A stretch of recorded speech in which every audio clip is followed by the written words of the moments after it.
A gente começa o Plano Aberto de hoje falando sobre o projeto de lei de número 193. Um projeto de lei em tramitação no Senado vem gerando polêmica. É o Escola Sem Partido, de autoria do senador Magno Malta, do PR, Partido da República do Espírito Santo.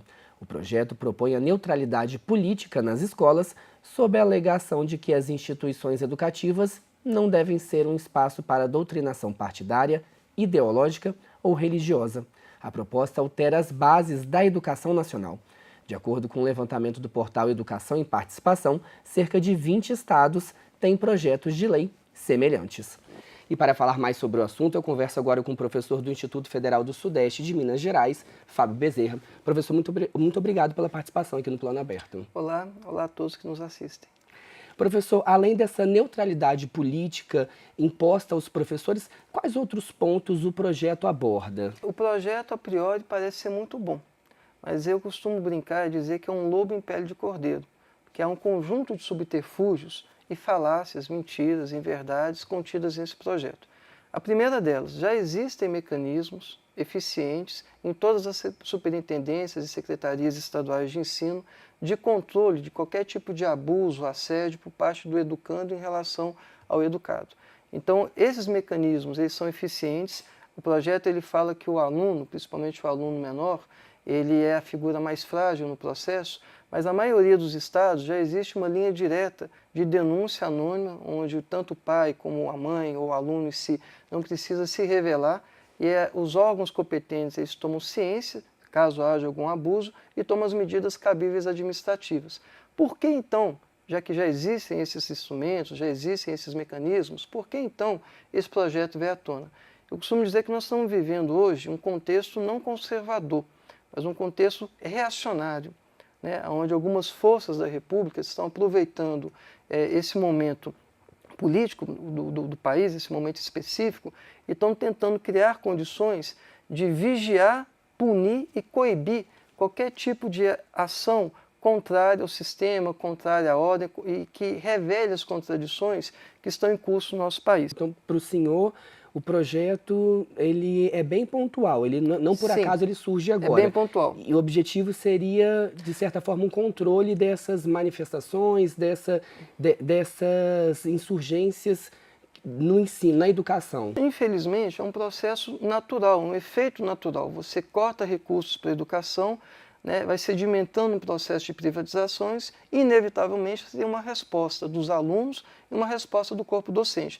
Mas vamos lá. Primeira questão colocada é que o projeto ele parte de um espectro, de uma doutrinação. Criar um bode expiatório, a educação agora virou um bode expiatório, que existe uma onda de doutrinarismo, de ideologização na educação pública que não é verdade, né? E em cima desse factoide, desse pseudo bode expiatório, do doutrinarismo na escola pública, estão tentando agora coibir a prática docente. Muitas pessoas pensam assim, mas isso vai ficar muito preso à área de ciências humanas. Não.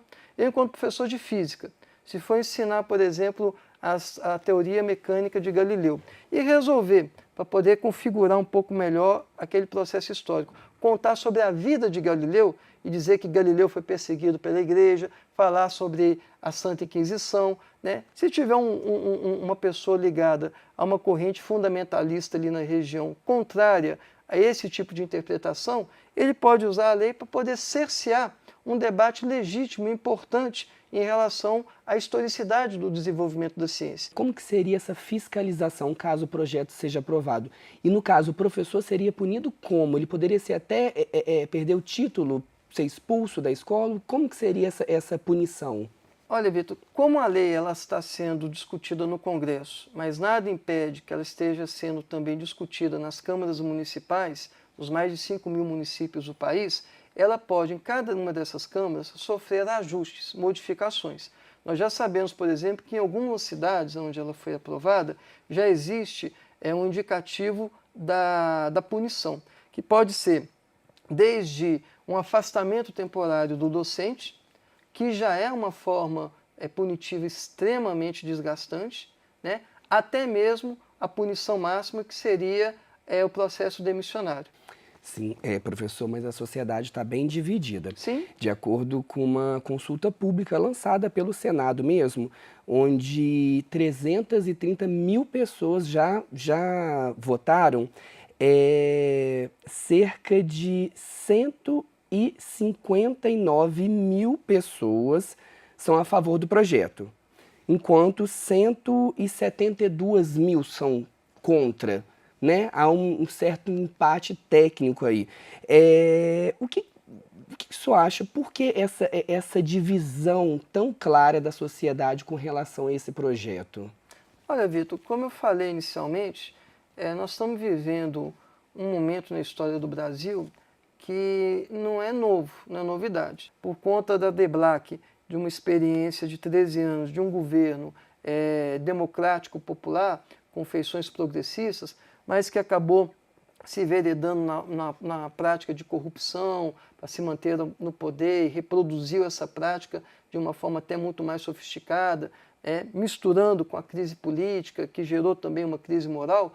Esses setores mais conservadores e reacionários da sociedade, que não à toa dirigem os grandes veículos de comunicação de massa, se aproveitando e se hermanando com setores fundamentalistas, com setores do agronegócio, do mundo do trabalho, que desejam um outro modelo de Estado, criaram toda essa áurea, todo esse espectro de um fla-flu, de uma divisão, ou no nosso caso aqui em Minas, de um Cruzeiro Atlético, de uma divisão de torcidas.